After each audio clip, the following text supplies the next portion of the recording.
Hi guys, it's Shananigans. So today I'm just going to be doing another marker review video. I realized that my paper hasn't been working the best in my last few videos, so I'm also going to be testing out this Art First marker pad. This has 40 sheets. They're 9 inches by 12 inches. It says that they're bleed resistant and acid free. I just picked this up at Walmart for around $3 or $4, so we're going to see just how good this works out. The markers I'm going to be reviewing today are the Bic marking permanent markers. These come in 36 total colors. I have a pack here of 24 because I couldn't find the 36 pack. Now, this packaging, it says that this is already a storage case. It's pretty cheap plastic though, so I don't know if I'll actually keep them in here to store them. You can see you have a nice variety of colors. There's a lot of different blues, purples, some neutral colors like blacks, browns, grays. You have a lot of warm colors and just about 3 greens. So I'm going to open this package up and get these markers out. So I just took the tape off. When you open it, none of the markers fall out because they're nice and secured in here. So as much as I said I wouldn't use this as a storage case, they do stay in here really easily. Like, they're not, no markers are coming out of this packaging. So I do like that a lot. So here's an example of a marker. This does have the color name on the side, so I like these about Bic markers more than Sharpie markers because it has the name on it. So this is just Rambunctious Red. I just picked a random one out to show you guys. So this is what all of it looks like. It's a fine point permanent marker. It has one side, so it just says this bullet nib. It's not a brush nib or a chisel nib, just a bullet nib, just like a Sharpie. And so I'm going to get the rest of these markers out of their pack and do some swatches for you guys.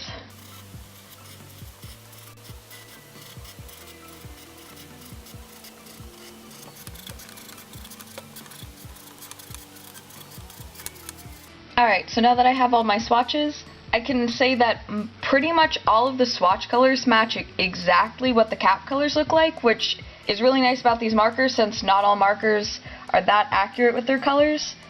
So that really helps if you like going by cap color for picking out what marker you need. You don't necessarily need a swatch sheet like this, although I still like making them because I find them to be useful references for me.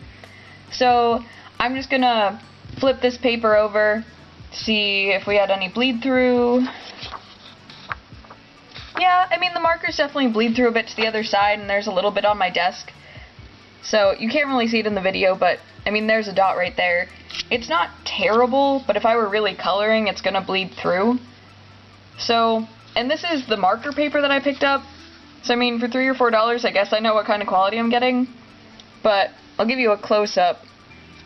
Like, these don't seem to be bleeding too much or feathering out too much. So that's really nice that the color's not like spreading out and bleeding everywhere. So I like that about this paper, but not a big fan of it bleeding through. Although, I will say with Bic, it did give a warning on the packaging that you should put paper underneath what you're working on so it doesn't bleed through and mark up your desk. So, Bic warned me, so I only have myself to blame for all the marker bleeding through. So, I'm going to grab another piece of paper. I'm just going to use the same marker paper to show you guys a close-up of coloring with these markers and point out a few things. Alright guys, so I'm just going to show you how this marker looks whenever you're drawing. So it's just me drawing a line, and this is something I want to point out. Whenever you have your marker down and you hold it down, it definitely soaks into this paper. Like, you can see it going around the marker, and it's bleeding out. So whenever you start and end your lines, it's going to be darker than the line that's in the middle, like on here. There's a circle over here and over here. They're both darker. That's going to happen with these markers, but again, Bic does warn of this, that it is going to be darker when you hold it down on the paper, so guarantee, yeah, this definitely bled through when I did that. But Bic warned me about this, so they are pretty accurate with their packaging and description of how their markers work. So, and this is true of light colors and dark colors, but I'm just going to show close-up of me coloring. So as you can see here, you can definitely see some streaks, but as I'm coloring over it, this is getting to be a more consistent flat color. So I'll show over here again. Like, you can definitely see some streaks between here, but if I go over this color a second time, those streaks definitely get harder to notice, and it's really easy to layer this color up. And I think that's because it is an alcohol-based marker. It's a permanent marker just like Sharpies are, so it's easy for that ink to blend over itself. But with these markers, unlike Copics, these are only going to get to a certain point where it's only going to get so dark. So a Copic marker you can layer on top of each other and get a lot of different colors out of it. With these, like, this is as dark as this color is ever going to get. So I'm just going to move over on my paper here. And, yep, accidentally got a little dot over here.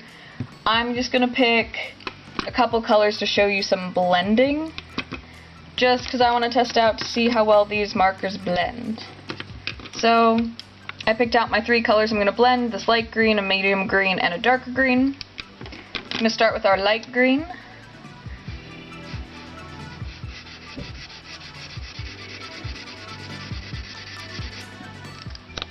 And I'm going to blend the medium green into that. I just want to see how well these markers can blend together, if they do at all. I've never actually tried this with Bic markers, so we're gonna find out if they blend or not.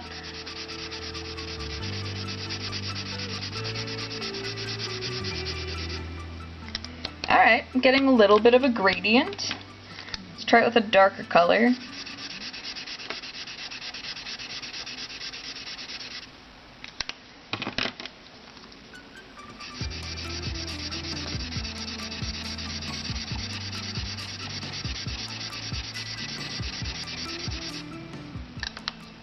Alright, let me go over this again with this light green color,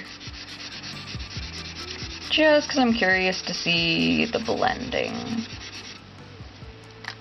Okay, so I am getting some blending. It is pretty streaky, as you can see. It's not very clean, but I mean, it's no Copic quality, and I didn't really expect that from these, but they blend better than I was expecting, so there's pros and cons to these markers. I wouldn't say I would generally use them for blending, but they don't do the worst job of blending, so I guess I can't really complain. I'm gonna move on from this and get out a drawing and show you guys how these markers work out when I'm coloring in a drawing of mine, so I'll be right back. Alright guys, so I have my drawing. It's just 2 little chibi girls. I've been into drawing chibis lately. I don't know why. I think it's because it's a style I haven't really practiced often. So I'm just gonna get to coloring these with these markers and show you guys what I get. I will say, this marker set, the 24 pack, I really only have 3 possible skin tones in here. Unless I want to do a skin tone that isn't a natural one, I don't have many options in this set. So I'm just going to color this picture, and then I'll come back to you guys at the end.